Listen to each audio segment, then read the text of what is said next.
کہ اس میں شک نہیں کہ قرآن مجید کا پہلا حرف الف نہیں ہے۔ مولانا روم رحمۃ اللہ علیہ نے حضرت شاہ شمس تبریز رحمۃ اللہ علیہ کی بات سنی تو ایک مرتبہ پھر اپنی کم علمی کا اعتراف کرتے ہوئے آپ رحمۃ اللہ علیہ سے قرآن مجید کے حرف اول کے بارے میں دریافت کیا۔ حضرت شاہ شمس تبریز رحمۃ اللہ علیہ نے جواب دینے کے بجائے طلاب سے کتابیں نکالنا شروع کر دیں۔ مولانا روم رحمۃ اللہ علیہ نے جب اپنی کتاب کو صحیح سلامت طلاب میں سے باہر آتے دیکھا تو حیران رہ گئے۔ جب تمام کتاب باہر نکل آئیں تو حضرت شاہ شمس تبریز رحمۃ اللہ علیہ نے فرمایا کہ اللہ اور اس کے رسول صلی اللہ علیہ وسلم کا فرمان ہے کہ قرآن مجید کے الفاظ پر غور کیا کرو، چنانچہ جو لوگ اس پر غور کرنے والے، اس کا علم رکھنے والے ہیں، انہیں اس کے حرف اول سے آگاہ ہونا ضروری ہے۔ مولانا روم رحمۃ اللہ علیہ نے عرض کیا کہ میرے علم کے مطابق قرآن مجید کے کل حروف 3,33,760 ہیں اور کلمات کی تعداد 26,430 ہے، جبکہ آیات کی کل تعداد 6,666 ہے۔ چنانچہ 3,33,760 حروف میں سے یہ کہنا کہ حرف اول کون سا ہے بہت ہی مشکل ہے۔ عربی لغت میں ہر لفظ کے شروع میں آل لگا دیا جاتا، تو اس لحاظ سے میرے نزدیک پہلا حرف الف ہی ہوا۔ حضرت شاہ تبریز رحمۃ اللہ علیہ نے مولانا روم رحمۃ اللہ علیہ کی بات سننے کے بعد فرمایا کہ عربیوں میں آل کا رواج قدیم زمانے سے چلا آ رہا ہے اور وہ ہر لفظ کے شروع میں آل کا استعمال کرتے ہیں۔ مثال کے طور پر وہ قرآن الحکیم کو القرآن الحکیم کہتے ہیں۔ آل ایک اضافہ ہے جو اضافت توصیف کہلاتا ہے، جیسے اس میں معرفہ کہا جاتا ہے۔ فارسی میں سے اہم معروف کہتے ہیں جو انعام و نعمت کے معنی میں سے ہے۔ اللہ تعالیٰ کے اسم اعظم کا حروف اولین سب سے پہلے حضرت آدم علیہ السلام کی زبان مبارک سے ادا ہوا، مگر بترتیب جدول وہ قرآن مجید کا حرف اول نہیں ٹھہرا۔ مولانا روم رحمۃ اللہ علیہ نے جب حضرت شاہ شمس تبریز رحمۃ اللہ علیہ کا کلام سنا تو حیران ہوتے ہوئے عرض کیا کہ میرے علم کے مطابق اس میں اللہ کے لیے قدیم زمانے میں 4 الفاظ استعمال ہوتے تھے۔ اول الحیا، دوم الواحیا، سوم اللہ اور چارم اللہ۔ آپ رحمۃ اللہ علیہ ان کی تشریح میں کیا فرماتے ہیں؟ حضرت شاہ شمس تبریز رحمۃ اللہ علیہ نے فرمایا کہ الحیا عبرانی زبان کا لفظ ہے اور الواحیا لاطینی زبان کا لفظ ہے اور اللہ مصری زبان کا لفظ ہے، جبکہ اللہ عربی زبان کا لفظ ہے۔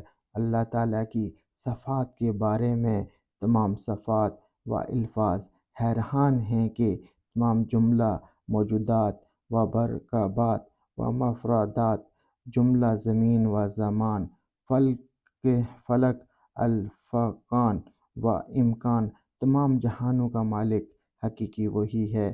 تمام تعریفیں اسی کے لیے ہیں اور تمام مخلوق مل کر بھی اس کی شان بیان کرنے سے قاصر ہے۔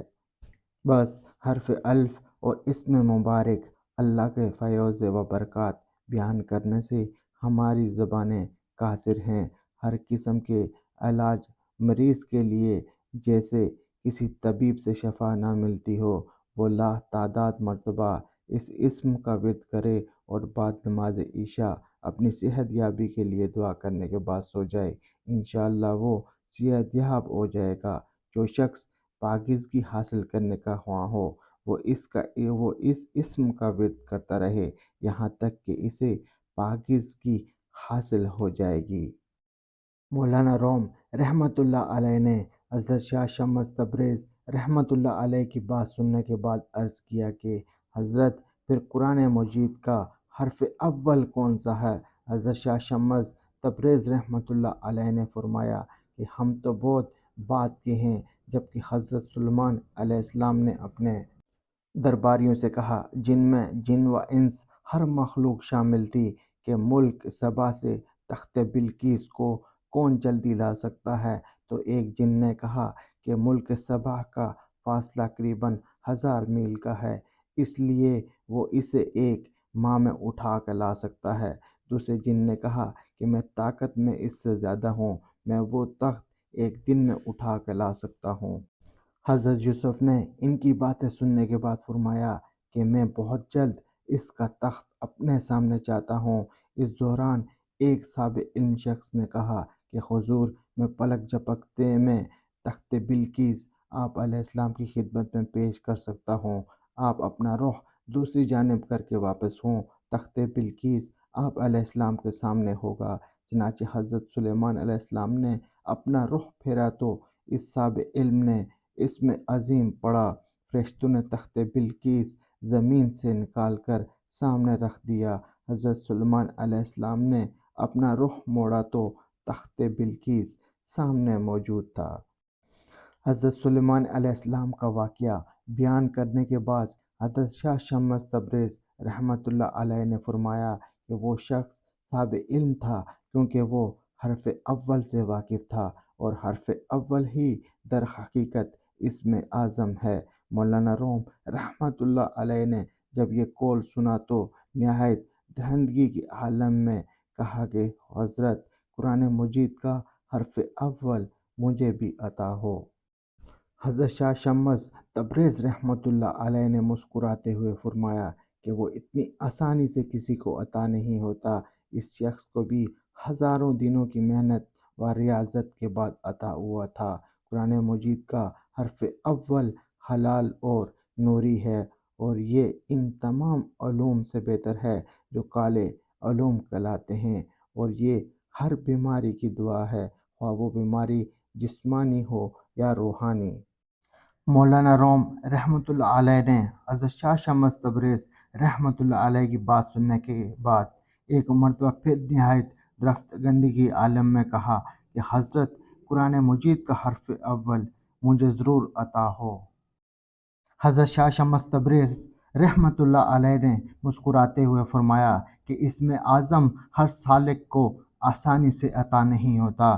شاہ منصور رحمۃ اللہ علیہ کو اسم اعظم عطا ہوا تو عین الحق کہتے ہوئے انہوں نے اپنی کھال اتروا لی، لیکن ان کی مستی کم نہ ہوئی۔ شاہ منصور رحمۃ اللہ علیہ عاشق رسول صلی اللہ علیہ وآلہ وسلم تھے اور دین اسلام کی تبلیغ فرمایا کرتے تھے۔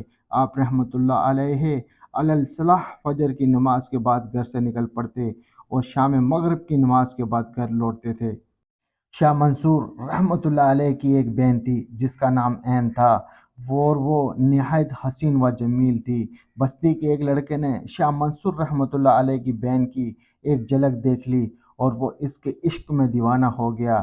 اس لڑکے نے دن رات شاہ منصور رحمۃ اللہ علیہ کے گھر گزارنے شروع کر دیے تاکہ کسی طرح پھر عین کا دیدار ہو سکے۔ ایک رات وہ لڑکا گھر کے باہر موجود تھا۔ اس نے دیکھا کہ عین رات کے پچھلے پہر گھر سے نکلی اور تیز تیز قدموں کے ساتھ گھر کے عقب میں واقع ایک ویران جنگل میں چلی گئی۔ اس لڑکے نے عین کا پیچھا کرنا شروع کیا، لیکن وہ اسے جنگل میں داخل ہونے کے بعد کہیں نظر نہ آئی۔ وہ لڑکا ناکام واپس لوٹ گیا۔ دوسری رات وہ لڑکا اپنے ساتھی ایک دوست کو بھی لے کر گیا۔ رات کے پچھلے پہر عین ایک مرتبہ پھر گھر سے نکلی اور جنگل کی جانب چل دی۔ دونوں رات اس کے پیچھے جنگل میں داخل ہوئے، لیکن عین ان کو کہیں نظر نہ آئی۔ دونوں لڑکے صبح تک جنگل میں عین کو تلاش کرتے رہے، لیکن عین انہیں جنگل میں کہیں نہ ملی۔ اگلے روز دونوں لڑکوں نے صلاح مشورے کے بعد ایک اور لڑکے کو اپنے ساتھ ملایا اور گھر کی نگرانی شروع کر دی۔ رات کے پچھلے پہر ایک مرتبہ پھر عین گھر سے نکلی۔ اس مرتبہ اس نے سیاہ رنگ کا لباس پہن رکھا تھا اور سیاہ رنگ کی چادر سے ہی خود کو ڈھانپ رکھا تھا۔ عین کے ہاتھ پاؤں جو کہ عیاں تھے، وہاں سے نور کی شعاعیں نکل رہی تھیں۔ یہ تینوں لڑکے اس کے پیچھے جنگل میں داخل ہوئے، لیکن کچھ دیر بعد ہی وہ ان کی نظروں سے غائب ہو گئی۔ ان تینوں نے ایک مرتبہ پھر جنگل میں اسے تلاش کیا لیکن پانے میں ناکام رہے۔ تینوں دوستوں میں یہ بات طے ہوئی کہ وہ اس کا ذکر شاہ منصور رحمۃ اللہ علیہ سے کریں گے۔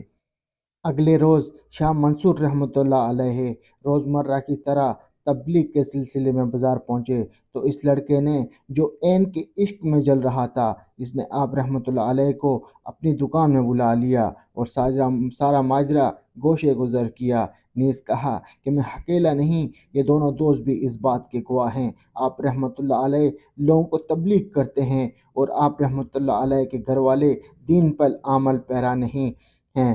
شاہ منصور رحمۃ اللہ علیہ نے جب یہ بات سنی تو انہوں نے ارادہ کیا وہ ایک مرتبہ اپنی بہن کو ضرور دیکھیں گے کہ وہ کیا کرتی ہے۔ آپ رحمۃ اللہ علیہ نے اپنی سستی کو بھگانے کے لیے اپنی ہتھیلی زخمی کی اور اس پر نمک ڈال کر بستر پر لیٹ گئے۔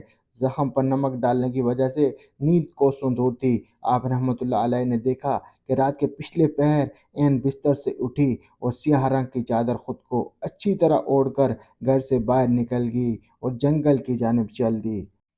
شاہ منصور رحمۃ اللہ علیہ اٹھے اور مناسب فاصلے سے اس کے پیچھے چلنا شروع کر دیا۔ عین دھیرے دھیرے جنگل میں داخل ہوئی۔ شاہ منصور رحمۃ اللہ علیہ بھی عین کے پیچھے جنگل میں داخل ہو گئے۔ اس وقت موسم نہایت سہانا تھا، ہلکی ہلکی ٹھنڈی ہوا چل رہی تھی اور جنگل کے پھولوں کی خوشبو چکرا رہی تھی، جس سے شاہ منصور رحمۃ اللہ علیہ محک اٹھے۔ آپ رحمۃ اللہ علیہ بہن کے تعاقب میں بڑھتے چلے گئے، یہاں تک کہ ایک صاف ستھرا میدان میں پہنچ گئے۔ عین میدان کے درمیان میں جا کر رک گئی اور آپ رحمۃ اللہ علیہ جھاڑیوں کی اوڑ لے کر بیٹھ گئے۔ فضا اس قدر پھولوں کی خوشبو سے معطر تھی، شاہ منصور رحمۃ اللہ علیہ کو خیال آیا کہ یہ کوئی عام جگہ نہیں ہے۔ خیال دل میں گزر ہی رہا تھا کہ گھوڑوں کی ٹاپوں کی آواز میں سنائی دی۔ گھوڑے نزدیک نہ پہنچے تھے کہ ایک جن نمودار ہوا، جس نے میدان میں ہیرے جواہرات سے مزین سونے کی بہت سی کرسیاں میدان میں لگا دیں۔ جب وہ کرسیاں لگا چکا تو نہایت ادب کے ساتھ ہاتھ باندھ کر عین کے ساتھ قافلے کے استقبال کے لیے کھڑا ہو گیا۔ اس دوران شاہ منصور رحمۃ اللہ علیہ کے کانوں میں آواز سنائی دی کہ اے غافل، ہوشیار ہو جا، رسول اللہ صلی اللہ علیہ وآلہ وسلم آ رہے ہیں، وسلم کی سواری آ رہی ہے، درود و شریف کی کثرت شروع کر دے۔ شاہ منصور رحمۃ اللہ علیہ نے جب یہ آواز سنی تو بے اختیار دونوں ہاتھ باندھ کر مؤدب ہو گئے اور درود شریف کی کثرت شروع کر دی۔ اس دوران قافلہ اس جگہ آن پہنچا۔ قافلے میں رسول اللہ صلی اللہ علیہ وسلم کے ہمراہ خلفائے راشدین اور دیگر صحابہ کرام رضی اللہ عنہ تھے۔ رسول اللہ صلی اللہ علیہ وسلم کا گھوڑا میدان کے درمیان میں آ کر بیٹھ گیا اور خلفائے راشدین نے آپ صلی اللہ علیہ وسلم کو گھوڑے سے اتارا اور سب سے بڑی کرسی پر جا کر بٹھا دیا۔ جیسے ہی خلفائے راشدین اور دیگر صحابہ کرام کرسیوں پر تشریف فرما ہوئے، عین نے سب کی خدمت میں شربت کے گلاس پیش کرنا شروع کر دیے۔ جب عین سب کو شربت دے چکی، رسول اللہ صلی اللہ علیہ وسلم نے فرمایا، عین ایک گلاس تم پی لو اور ایک جھاڑیوں میں بیٹھے ہمارے مہمان کو دے آؤ۔ عین نے رسول اللہ صلی اللہ علیہ وسلم کے فرمان کے مطابق اپنے حصے کا گلاس پی لیا اور دوسرا گلاس لے کر جھاڑیوں کے پاس پہنچی۔ جب اپنے بھائی کو دیکھا تو اچانک عین کے منہ سے نکلا کہ رسولی جوگے، تم بھی شربت کا گلاس پی لو۔ شاہ منصور رحمۃ اللہ علیہ نے عین کے ہاتھ سے شربت کا گلاس لے کر پیا تو ان کی عقل جاتی رہی۔ رسول اللہ صلی اللہ علیہ وسلم کا قافلہ میدان سے جا چکا تھا، عین گھر لوٹ چکی تھی۔ رسول اللہ صلی اللہ علیہ وسلم نے اور صحابہ کرام کا دیدار، ساتھ ہی شربت کا گلاس، شاہ منصور رحمۃ اللہ علیہ ہوش و حواس کھو چکے تھے۔ شاہ منصور رحمۃ اللہ علیہ نے عین الحق کا نعرہ لگانا شروع کر دیا، یعنی عین سچی ہے۔ اپنے کپڑے پھاڑ لیے اور جنگلوں بیابانوں میں پھرنا شروع کر دیا۔ شاہ منصور رحمۃ اللہ علیہ کو بیابانوں جنگلوں میں پھرتے مہینے گزر گئے۔ جسم پر کپڑوں کے نام پر چند چھیتڑے موجود تھے، بال بے تحاشا بڑھ کر شانوں سے لٹک رہے تھے۔ غسل نہ کرنے کی وجہ سے جسم مٹی اور گندگی کی وجہ سے سیاہ پڑ چکا تھا۔ آپ رحمۃ اللہ علیہ عین الحق کا نعرہ لگاتے تھے، نہ کھانے کا ہوش نہ پینے کا ہوش۔ ایک روز ایک علامہ صاحب نے دیکھا کہ شاہ منصور عین الحق کا نعرہ لگاتا ہوا جا رہا ہے تو انہوں نے آپ رحمۃ اللہ علیہ کو پکڑ کر ساتھ لے گئے اور نہلانے کے بعد صاف ستھرا لباس پہنایا اور اپنی امامت میں نماز پڑھوائی۔ بعد نماز شاہ منصور رحمۃ اللہ علیہ نے ان مولانا صاحب سے پوچھا کہ مولانا صاحب کیا آپ کو کلمہ آتا ہے؟ مولانا صاحب نے مسکراتے ہوئے کلمہ سنایا۔ شاہ منصور رحمۃ اللہ علیہ بولے کہ نہیں، اسے کلمہ نہیں کہتے۔ پھر دو کچی گٹلیاں منگوائیں اور ایک گٹلی پر کھڑے ہو کر دوسری گٹلی سر پر رکھ دی اور لا الہ الا اللہ پڑھا۔ لا الہ کہنے کی دیر تھی کہ دونوں گٹلیاں آپس میں مل گئیں۔ مولانا صاحب نے گٹلیاں اٹھا کر دیکھا تو وہاں کوئی نہ تھا۔ اس دوران آواز سنائی دی کہ لا الہ الا اللہ محمد رسول اللہ۔ جیسے یہ الفاظ سنائی دیے، شاہ منصور رحمۃ اللہ علیہ دوبارہ ان گٹلیوں میں نظر آنے لگے۔ مولانا صاحب نے جب یہ معاملہ دیکھا تو شاہ منصور رحمۃ اللہ علیہ سے کہنے لگے، تم خود ہی خدا بن گئے، یہ شرک ہے۔ مجھے تمہارے بارے میں علم ہے، تم اپنی بہن پر عاشق ہو، لہٰذا میں تمہیں اپنے قاضی کے اختیارات استعمال کرتے ہوئے تختہ دار پر لٹکانے کا حکم دیتا ہوں تاکہ لوگوں کو عبرت حاصل ہو۔ مولانا صاحب کے حکم سپاہی شاہ منصور رحمۃ اللہ علیہ کو پکڑ کر لے گئے۔ حضرت شیخ شبلی شاہ منصور رحمۃ اللہ علیہ کا بہت اچھے دوست تھے اور اس کے تمام رازوں سے واقف تھا۔ اسے جب معلوم ہوا کہ شاہ منصور رحمۃ اللہ علیہ کو تختہ دار پر چڑھانے کی تیاری ہو رہی ہے تو اس نے سپاہیوں سے کہا، یہ اللہ کا ولی ہے اور رسول اللہ صلی اللہ علیہ وسلم کا سچا عاشق ہے، لیکن کسی نے اس کی آواز پر توجہ نہ دی۔ اگلے روز شاہ منصور رحمۃ اللہ علیہ کو تختہ دار پر لٹکا دیا گیا۔ جس وقت شاہ منصور رحمۃ اللہ علیہ کو تختہ دار پر لٹکایا گیا، اس وقت لوگوں نے اسے پتھر مارنا شروع کر دیے، یہاں تک کہ شاہ منصور رحمۃ اللہ علیہ نے تڑپ تڑپ کر جان دے دی۔ مولانا روم رحمۃ اللہ علیہ نے جب شاہ منصور رحمۃ اللہ علیہ کا قصہ سنا تو آپ زور اختار رونا شروع ہو گئے۔ حضرت شاہ شمس تبریز رحمۃ اللہ علیہ مولانا روم رحمۃ اللہ علیہ کے دل عشق کی چنگاری پیدا کرنے کے بعد چل دیے۔ مولانا روم رحمۃ اللہ علیہ نے حضرت شاہ شمس تبریز رحمۃ اللہ علیہ کے جانے کے بعد اپنے کپڑے پھاڑ دیے اور جنگلوں میں نکل گئے، جس وجہ سے آپ رحمۃ اللہ علیہ کے شاگرد نہایت مایوس ہوئے۔ مولانا روم رحمۃ اللہ علیہ 3 سال تک جنگلوں بیابانوں میں دیوارہ وار گھومتے رہے۔ 3 سال بعد حضرت شاہ شمس تبریز رحمۃ اللہ علیہ اس جنگل میں چند لوگوں کے ہمراہ گزرے۔ مولانا روم رحمۃ اللہ علیہ نے جب آپ رحمۃ اللہ علیہ کو دیکھا تو بھاگتے ہوئے قدموں میں گر پڑے۔ حضرت شاہ شمس تبریز رحمۃ اللہ علیہ نے ساتھ موجود لوگوں سے دریافت کیا کہ یہ کون ہیں۔ لوگوں نے بتایا کہ یہ مولانا روم رحمۃ اللہ علیہ ہیں۔ آپ رحمۃ اللہ علیہ نے مولانا روم رحمۃ اللہ علیہ کو پکڑ کر سینے سے لگایا۔ مولانا روم رحمۃ اللہ علیہ کا سینہ روشن ہو گیا اور دیوانگی کی کیفیت جاتی رہی اور نظروں کا حجاب دور ہو گیا۔ اس دوران مولانا روم رحمۃ اللہ علیہ کی بیٹیاں دوڑتی ہوئی جنگل میں پہنچ گئیں اور گلے سے لگ گئیں۔ حضرت شاہ شمس تبریز رحمۃ اللہ علیہ نے مولانا روم رحمۃ اللہ علیہ کو بیٹیوں کے سپرد کیا۔ بیٹیوں نے باپ کو گھر لا کر نہلا کر عمدہ لباس پہنایا اور انہیں مکتب میں ان کی مسند پر بٹھایا۔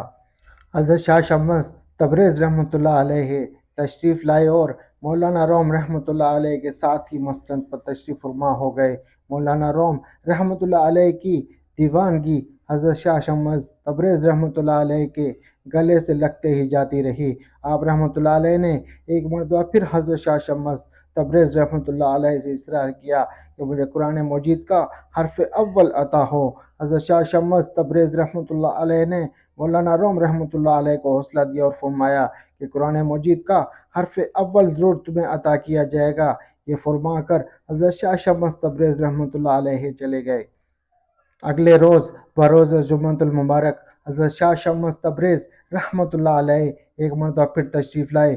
مولانا روم رحمۃ اللہ علیہ نے آپ رحمۃ اللہ علیہ کو ممبر پر بٹھایا اور جمعہ کا خطبہ بیان کرنے کی استدعا کی، جس میں قرآن مجید کا حرف اول بھی بیان ہو۔ حضرت شاہ شمس تبریز رحمۃ اللہ علیہ ممبر پر بیٹھے اور اپنا خطبہ شروع کیا۔ بعد از حمد و ثنا اور درود و اسلام، اما بعد میں مولانا روم رحمۃ اللہ علیہ کے شاگردوں کو مبارکباد دیتا ہوں، جنہوں نے مولانا روم رحمۃ اللہ علیہ کو طویل جدائی کے بعد ایک مرتبہ پھر پا لیا۔ عربی زبان میں حروف کے متعلق بحث بہت مشکل امر ہے، اور آج تک علماء کرام بھی ان حروف کو زیر بحث نہیں لا سکے، اس لیے وہ علم کے پیاسوں کی پیاس بجھانے سے عاجز رہے۔ ان علماء کو یہ بھی معلوم نہیں کہ یہ حرف کہاں سے وار ہوئے اور یہ حروف کس زبان کے ہیں، ان کے پس منظر کیا ہیں، ان کے معنی کیا ہیں۔ قرآن مجید میں ان الفاظ کی شان نزول کس لحاظ سے ہے، آئیں عربی قواعد و ضوابط و گرامر کو قرآن مجید کی بنیاد بنائیں اور قرآن مجید کے حروف ان کی اشکال و حرکات کو مد نظر رکھیں، پھر ان شان نزول کو مقدم رکھیں تاکہ قرآن مجید کی صحیح تشریح و تفسیر بیان ہو سکے۔ اس طرح تشریح کرنے سے ہم پر اللہ تعالیٰ کا حقیقی پیغام اشکار ہوگا اور ہم اللہ تعالیٰ کے پیغام سے آگاہی حاصل کر سکیں گے۔ مسلمانوں کے زوال کی بڑی وجہ بھی یہی ہے کہ مسلمانوں نے قرآن مجید کی تعلیمات کو بھلا دیا اور دولت کو ہی اپنا سب کچھ مان لیا، جس کی وجہ سے ذلت کے گڑھوں میں گرتے چلے گئے۔ قرآن مجید کی آیات مسلمانوں کی اس حالت کی گواہی دیتی ہیں۔ رسول اللہ صلی اللہ علیہ وسلم آخری نبی و رسول ہیں۔ حضرت جبریل علیہ السلام آپ صلی اللہ علیہ وسلم پر وحی لے کر آئے۔ یہ ساری باتیں واضح کرتی ہیں کہ قرآن مجید کے اولین حروف سورۃ الحلق کی آیات نہیں ہیں بلکہ کن فیکون ہیں، اور یہ بات اللہ تعالیٰ کے فرمان و رسول صلی اللہ علیہ وسلم کی احادیث سے ثابت ہے، اور انہی حروف کی برکت کی وجہ سے قرآن مجید کو ام الکتاب کہا گیا ہے۔ نیز فرمایا کہ کاف اس نسبت سے قرآن مجید کا حرف اول ہے اور کائنات کی تخلیق اس حروف سے ثابت ہے۔ خود کائنات کا حرف اول کاف ہے۔ اللہ تعالیٰ نے کن فیکون فرمایا اور 6 دن میں یہ ساری کائنات پیدا فرمائی، بس تمام حروف پر کاف کو فوقیت حاصل ہے اور یہی قرآن مجید کا حرف اول مانا جائے گا۔ کاف قرآن مجید میں 9500 مرتبہ آیا ہے۔ بس اس سے یہ بات ثبوت پاتی ہے کہ اللہ تعالیٰ نے کن کہہ کر اسے حرف اعظم بنا دیا اور اس کے سبب کائنات کی تخلیق فرمائی۔ حرف کاف مخاطب کے لیے ضمیر منصوب ہے۔